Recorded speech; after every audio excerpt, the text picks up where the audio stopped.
Chambers. I'm directing Macbeth for Box Clever. Macbeth is a story about a great war hero returning to Scotland and meeting some witches who predict that one day he'll become the king. And then him and his wife decide to take some action, and then things go a little bit wrong.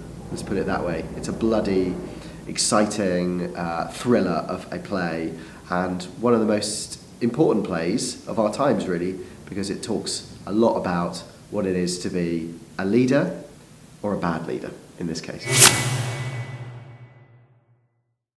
The main themes of Macbeth are war and, I suppose, the corrupting influence of power. These two themes are really current, I suppose, for the world we're living in right now. There's a war going on in Ukraine that has impacts on us here in the UK. We're all paying for it. And you have to question, like, why is that war happening? You could argue as well, why was the war happening in the play Macbeth? And also the corrupting influence of power is very, very interesting. If we look at our own political system, there's been lots of backstabbing and people wanting to become the Prime Minister right now in 2022. So Macbeth is also very interesting because it looks at, if the opportunity is there and you have backers, could you become the king? These are very similar issues that are happening today. It seems like in politics, in the world of Macbeth and in the world of today, people are more interested in becoming powerful than actually ruling in a way that's sensible. And I think the play really explores that in great depth. I think this play is endlessly relevant. I think, it places us all in this slightly scary position of thinking, what would I do if I was given the possibility of having absolute power or anything I ever dreamed of? Would I take that step to take that power? Obviously, the original production was staged in an extraordinary time for English history. They had a Scottish king who was newly on the throne, King James, and witchcraft was a feared thing. People were a bit scared of witches. They would, as you probably know, they were punished in severe ways. And there had just been a gunpowder plot, the thing that happens every 5th of November. We still celebrate it, the Guy Fawkes bonfire night. So this plot against the king in the Houses of Parliament was foiled.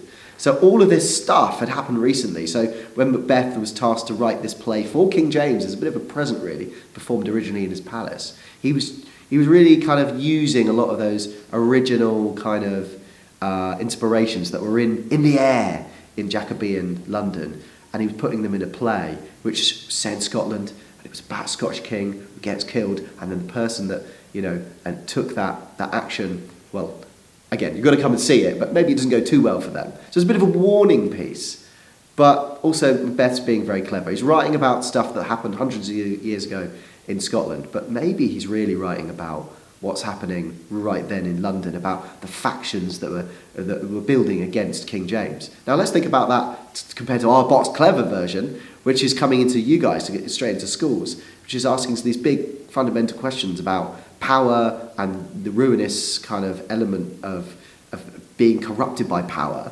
and wanting stuff, maybe too much. Would you know what I mean? Like, would you want that thing if it meant that you had to do ill to others?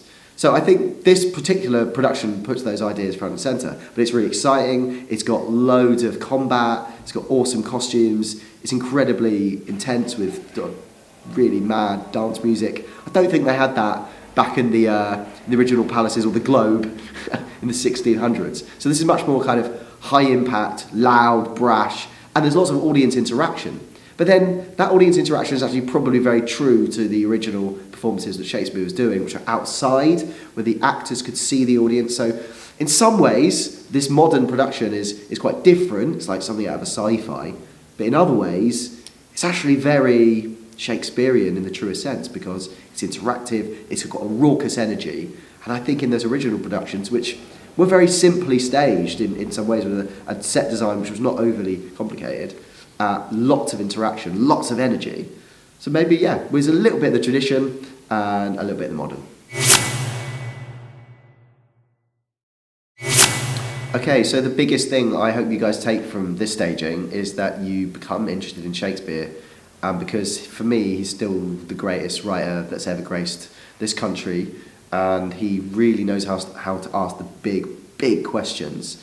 And I hope this production makes you feel stuff, because it's really intense, and the three actors are just absolutely full throttle. So I hope they really communicate this play to you, and you understand it. Frankly, if you want to go out and try and think about the power structures that are currently in our world, in our country, and think about how people have risen to power, if you think about that, look into that, get on the internet, have a look. I think you'll be amazed how much backstabbing and blood and guts, maybe not literally, but metaphorically, is still going on. So maybe you becoming interested in politics and your role in the future, because you're the next generation. How can you shape a better future? Or maybe you just want to go and read another Shakespeare play, see another one, or just enjoy stories. So we just hope that we sort of are able to make you guys feel something and take action from it. And maybe you won't. Maybe you'll just enjoy the fights.